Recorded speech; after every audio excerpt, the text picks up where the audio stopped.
ओम सूर्याय नमः। आप सभी का दिन शुभ और मंगलमय हो। भगवान सूर्य देव की कृपा आप सभी भक्तों पर सदा सर्वदा बनी रहे। आज हम श्रवण करेंगे ज्येष्ठ मास कथा अध्याय 6। प्रेम से बोलिए सूर्य देव भगवान की जय।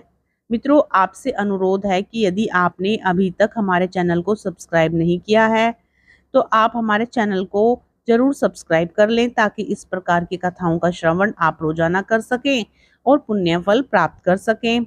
आगे की कथा में राजा सतानिक कहते हैं कि महाराज, सूर्य भगवान का महात्म्य सुनते सुनते मुझे तृप्ति नहीं होती, इसलिए आप विस्तार से सप्तमी कल्प का वर्णन करें, जिससे सूर्य नारायण के गुणानुवाद सुनने में आवे। यह सुन सुमंतु मुनि बोले कि हे राजन, इस विषय में श्री कृष्ण और उनके पुत्र सांब में जो परस्पर संवाद हुआ था वह हम वर्णन करते हैं।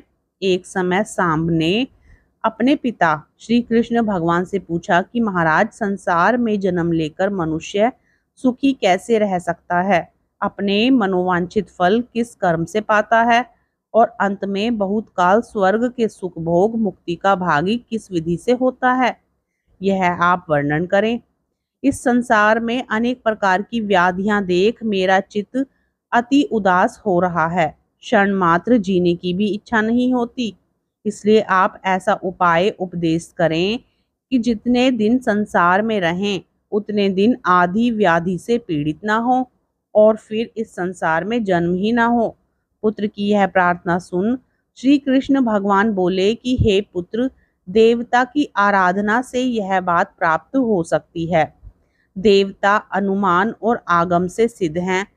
विशिष्ट देवता की विशिष्ट पुरुष आराधना करें तो विशिष्ट ही फल पाता है।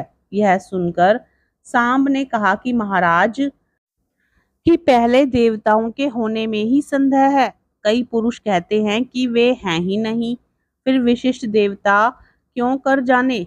पुत्र का यह संदेह सुन श्री कृष्ण भगवान ने कहा कि हे पुत्र, शास्त्र से, अनुमान से और प्रत्यक्ष से देवताओं का होना ही सिद्ध होता है। यह सुन सांब ने कहा कि जो प्रत्यक्ष भी देवता सिद्ध हो सकते हैं तो उनके साधन के लिए अनुमान और शास्त्र की कुछ अपेक्षा नहीं। तब श्री कृष्ण ने कहा कि हे पुत्र, सब देवता प्रत्यक्ष नहीं होते, शास्त्र और अनुमान से ही हजारों देवताओं का होना सिद्ध होता है। सांब ने कहा कि महाराज, जो देवता प्रत्यक्ष हो प्रथम आप उसी का वर्णन करें, शास्त्र और अनुमान से सिद्ध देवताओं का वर्णन पीछे करना। तब भगवान श्री कृष्ण कहने लगे कि हे पुत्र, प्रत्यक्ष देवता तो सूर्य नारायण हैं, जिनसे बढ़कर कोई दूसरा देवता नहीं। सब जगत इनसे उत्पन्न हुआ और इन्हीं में लीन होगा। त्रुटि आदि काल की संख्या इनसे है। ग्रह, नक्षत्र, योग, करण, राशि, आदित्य, वसु, रुद्र, वायु, अग्नि, अश्वनी कुमार, इंद्र, ब्रह्मा, दिशा, भू, भुवः, स्वः आदि सब लोक, पर्वत, नदी, समुद्र, नाग और संपूर्ण भूत ग्राम की उत्पत्ति के हेतु सूर्य नारायण हैं। सब जगत उनकी इच्छा से उत्पन्न हुआ है, इनकी ही इच्छा से स्थित है और अपने अपने व्यवहार में सब प्रवृत्त हैं। सूर्य भगवान के उदय के साथ जगत का उदय और अस्त के साथ अस्त होता है। इनसे अधिक ना कोई देवता हुआ ना कोई होगा। सब वेदों में और इतिहास पुराण आदि में इनको परमात्मा, अंतरात्मा आदि शब्दों से प्रतिपादित किया गया है। इनके संपूर्ण गुण और प्रभाव 100 वर्ष में भी वर्णन नहीं कर सकते। सबके स्वामी, सबके बनाने वाले और संहारकर्ता ये ही हैं। मंडल रचना कर सायंकाल और प्रातःकाल जो पुरुष इनका पूजन कर उपस्थान करे वह सब सिद्धियां पाता है, लेकिन जो प्रत्यक्ष सूर्य नारायण का पूजन करे उसको कौन पदार्थ दुर्लभ है।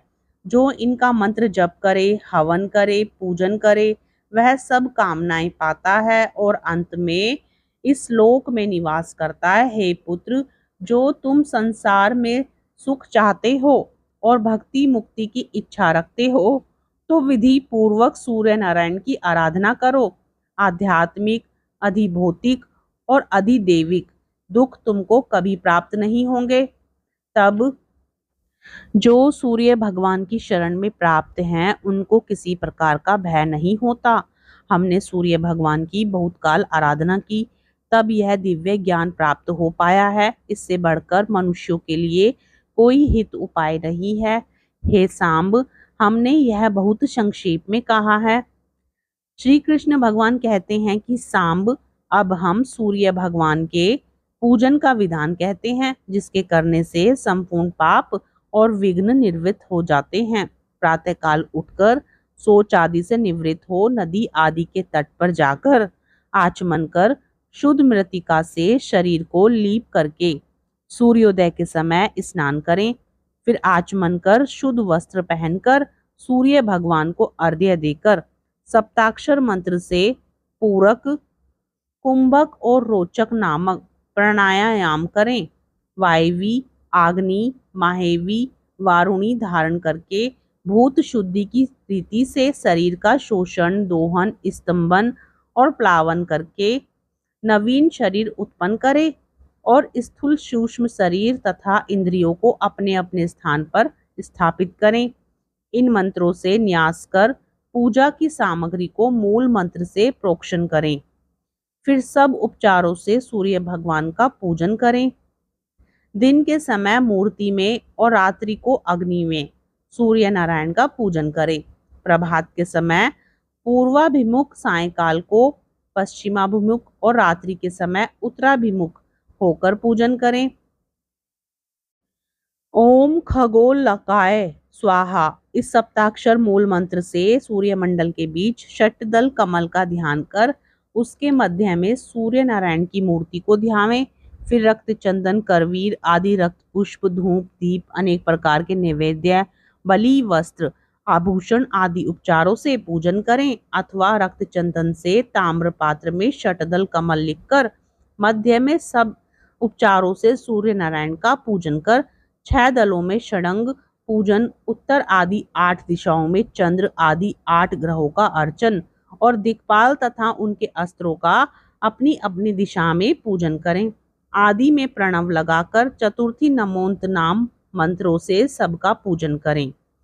फिर व्योम मुद्रा, नमस्कार मुद्रा, पद्म मुद्रा, महाश्वेता मुद्रा और अस्त्र मुद्रा दिखावें। ये सब मुद्राएं पूजा, जप, ध्यान, अर्घ्य आदि के अनंतर दिखानी चाहिए।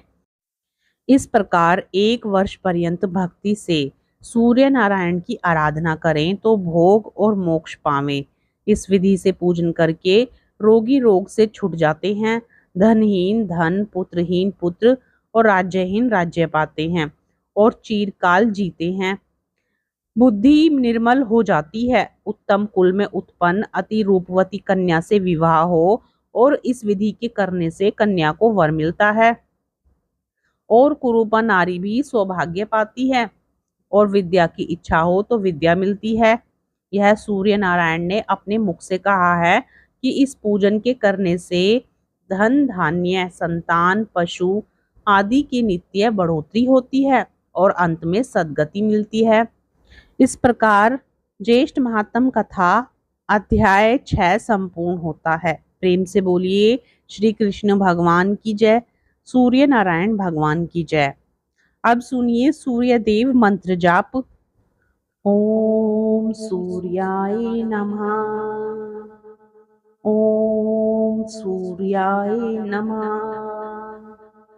ओम सूर्याय नमः, ओम सूर्याय नमः, ओम सूर्याय नमः, ओम सूर्याय नमः,